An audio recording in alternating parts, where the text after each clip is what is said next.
مریم اورنگزیب اور عطا طارق نے جو پریس کانفرنس کی اور وہاں پر ہمارا جو لوکل میڈیا تھا اس نے ان کو اڑا کے رکھ دیا اور ان کو سمجھ میں نہیں آ رہا تھا کہ ہم کہاں پہ آ کے پھنس گئے ہیں. لیکن ادھر جو انٹرنیشنل میڈیا تھا وہ پی ٹی آئی کے لوگوں کے سامنے بیٹھا ہوا تھا, وہاں پر شواہد دیے گئے, فارم 45 دیے گئے اور اس کے بعد جو ہے انہوں نے سوالات کیے اور بڑے تگڑے تگڑے سوالات کیے. لیکن چونکہ پی ٹی آئی کے پاس مکمل ثبوت موجود تھے اور انہوں نے وہ انٹرنیشنل میڈیا کے سامنے رکھ دیے. اس کے بعد ہم نے دیکھا امریکہ کی جانب سے بھی ایک سٹیٹمنٹ آیا کہ بھائی پاکستان کے جو انتخابات تھے نہ تو وہ آزادانہ تھے نہ وہ منصفانہ تھے, اور اس کے اوپر یورپی یونین, برطانیہ اور امریکن جو انتظامیہ ہے اس نے سوالات اٹھا دیے. تو اب عدالتوں کی, اب الیکشن کمیشن کی یہ مجبوری بن چکی ہے کہ وہ ریحانہ ڈار صاحبہ جو ہیں, عثمان ڈار کی والدہ, ان کا جو نتیجہ ہے اس کا نوٹیفیکیشن جاری کریں اور فارم 45 کے مطابق جاری کریں اور ان فارمز کے مطابق کریں جو سب جماعتوں کے پاس موجود ہیں, نہ کہ ان جعلی مبینہ طور پر فارم 45 کے مطابق یہ نتائج جاری کریں جو نون لیگ کے پاس موجود ہیں. اچھا, نون لیگ کا جو فارم 47 تھا اس کو منصیرہ میں بھی الیکشن کمیشن نے اڑا کے رکھ دیا ہے.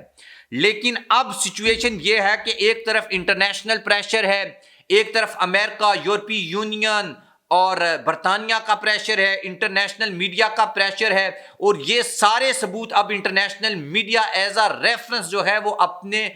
جو ان کے نیوز آؤٹ لیٹس ہیں, جو ان کے میگزین ہیں, ایڈیٹوریلز ہیں, وہاں پر وہ چھاپ رہا ہے. اور اس وجہ سے اب دو طریقے ہیں کہ بھئی یا آپ ان شواہد کی تردید کریں یا جو ہے وہ آپ اس کے کاؤنٹر کوئی ثبوت دیں یا پھر یہ نوٹیفیکیشن جاری کریں. بہرحال الیکشن کمیشن کی جانب سے اور عدالتوں کے اوپر بھی ایک انٹرنیشنل پریشر ہے, ایک لوکل پریشر ہے یہاں کے لوکل پلیئرز کا, جنہوں نے مبینہ طور کے اوپر یہ سارا جو ہے وہ اسکرپٹ بیسیکلی ڈیزائن کیا تھا اور آفیسرز کے اوپر پریشر ڈال کے جعلی جو ہے وہ اس طرح کے فارمز بنوانے کا الزام جو پی ٹی آئی ان کے اوپر لگاتی ہے, تو یا ان کا پریشر لے لیا جائے یا ان کا لے لیا جائے. اب دیکھتے ہیں کہ بھائی کیا یہ جو سب کچھ پاکستان تحریک انصاف کے خلاف ہوا ہے, لیکن کریڈٹ جاتا ہے پی ٹی آئی کے وکلاء کو, پی ٹی آئی کی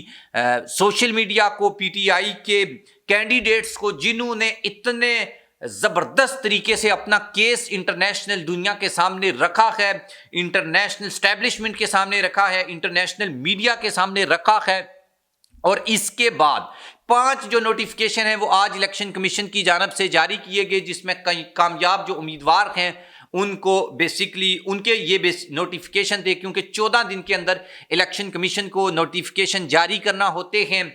یہ جو میں نے آپ کو لوگ بتائے ہیں ان کے نوٹیفیکیشن روک دیے گئے تھے کیونکہ عدالتوں نے حکم دیا تھا, اور اب جو شواہد آج پی ٹی آئی نے انٹرنیشنل میڈیا کے سامنے رکھے ہیں, یہی شواہد عدالت میں جب رکھے جائیں گے تو عدالت بیسیکلی ان کو اڑا کے رکھ دے گی. پچھلی ویڈیو میں آپ کو ایک بات سمجھائی تھی اور بتائی تھی کہ لیفٹیننٹ جنرل ریٹائرڈ جو نعیم لودھی صاحب ہیں, انہوں نے بڑا کلیئر کٹ یہ بات کہہ دی ہے کہ بھائی اصل میں ریٹرننگ آفیسرز کے اوپر پریشر تھا اور انہوں نے پریشر میں آ کر احتجاجاً ایسے فارم بنائے ہیں اور ایسی چیز ایسا کام کیا ہے جس کی وجہ سے یہ الیکشن کمیشن میں بھی اور ٹریبونلز میں یا پھر عدالت میں جا کر یہ سارے کیس پی ٹی آئی کے حق میں ہو جائیں گے, کیونکہ وہ فارم 47 ہی اسی طریقے سے بنایا گیا ہے. تو معاملہ صرف اتنا سا ہے کہ کسی نہ کسی طریقے سے یہ معاملہ کورٹ میں چلا جائے, اور اب اگر کورٹ بھی اس کے اوپر کوئی کام نہیں کرے گی, آپ کو پہلے بھی بتایا تھا کہ بھائی برطانیہ کے وزیر خارجہ نے یہ کہا تھا کہ بھائی قانون کا غلط استعمال کر کے پاکستان تحریک انصاف سے بلہ چھینا گیا تھا, تو کیا اب یہاں پر بھی قانون کا غلط استعمال کر کے یہ سیٹیں چھین لی جائیں گی؟ تو اس کا مطلب ہے, اس کا جواب ہے نہیں, ایسا اب نہیں ہو سکتا. اگر ایسا ہوگا تو اس کے بڑے نتائج جو ہیں وہ پاکستان کو بھگتنا پڑیں گے, اور لیٹس سی دیکھتے ہیں اس کے اوپر کیا ڈیولپمنٹ ہوتی ہے. ایک دفعہ پھر ہمارے ادارے, ہمارا الیکشن کمیشن, ہماری جو عدالتیں ہیں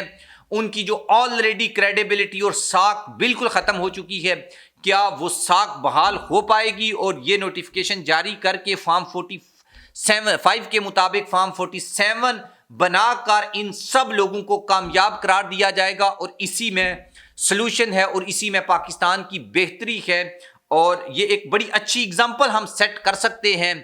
اور انشاءاللہ یہ ہوگی بھی، اور اگر نہیں ہوگی تو پی ٹی آئی نے اس کا دوسرا توڑ بھی نکالا ہوا ہے، اور وہ توڑ نیکسٹ ویڈیو میں آپ کے سامنے رکھیں گے۔ اور اب تک یہ جو کامیاب حکمت عملی اور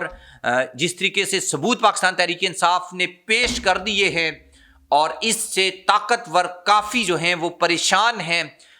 اور یہ مبارکباد کے مستحق ہیں آپ بھی اور آپ کی جو پولیٹیکل لیڈرشپ ہے وہ بھی، کہ انہوں نے زبردست طریقے سے آپ کا جو ووٹ ہے اس کا تحفظ کیا ہے۔ اللہ حافظ۔